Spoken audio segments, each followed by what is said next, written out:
तो सबसे पहली इंस्ट्रक्शन ये है कि जो आपके क्विज़ है वो एमसीक्यूज़ बेस्ड होगा, क्वेश्चन नहीं होंगे। फिर उसके बाद जो इंस्ट्रक्शन है इसमें आपको बताया जा रहा है कि आपको ऑनलाइन जो है वो क्विज़ अटेम्प्ट करना होगा, जो आपका पोर्टल है उस पर जाकर। उसके बाद हर एमसीक्यूज़ के लिए आपके पास 90 सेकंड्स का टाइम होगा, लेकिन क्योंकि आपका इंटरनेट अनस्टेबल हो सकता है या किसी भी वजह से आप कनेक्शन लॉस कर सकते हैं, तो आपको चाहिए कि आप 60 सेकंड्स के अंदर अंदर अपना राइट चॉइस जो है वो सिलेक्ट करके अपना एमसीक्यूज़ सेव कर लें। उसके बाद आपका जो क्विज़ है वो यूनिडायरेक्शनल है, यानी सिर्फ फॉरवर्ड जो है वो मूव करेगा, वो बैकवर्ड नहीं आएगा। यानी कि अगर आपने कोई एमसीक्यूज़ जो है वो छोड़ दिया कि भाई इसको मैं बाद में अटेम्प्ट करूँगा, तो आप वापस उस एमसीक्यूज़ पे नहीं आ सकते। वो एमसीक्यूज़ आपका लूज़ हो जाएगा, आप उसके मार्क्स जो है वो लूज़ कर देंगे।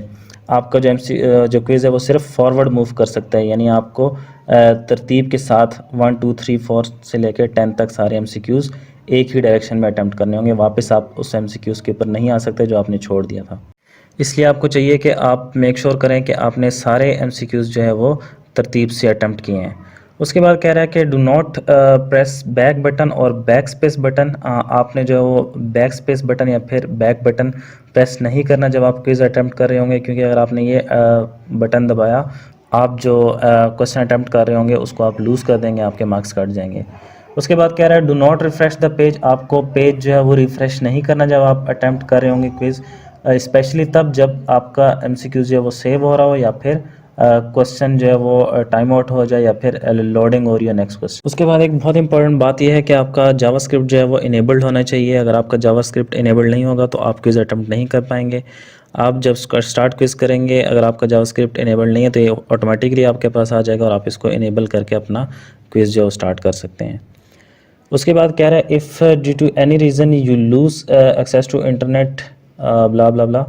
तो अगर आप इंटरनेट एक्सेस लूज़ कर देते हैं तो आपने घबराना नहीं है। आपका जो जहाँ से आपने एमसीक्यूज़ छोड़े थे, यहीं जहाँ से आपका कनेक्शन डिस्टर्ब हुआ था वहीं से आपका दोबारा से जो है वो क्विज स्टार्ट होगा, उसी क्वेश्चन से जहाँ से आपने छोड़ दिया था ड्यू टू कनेक्शन फेलियर।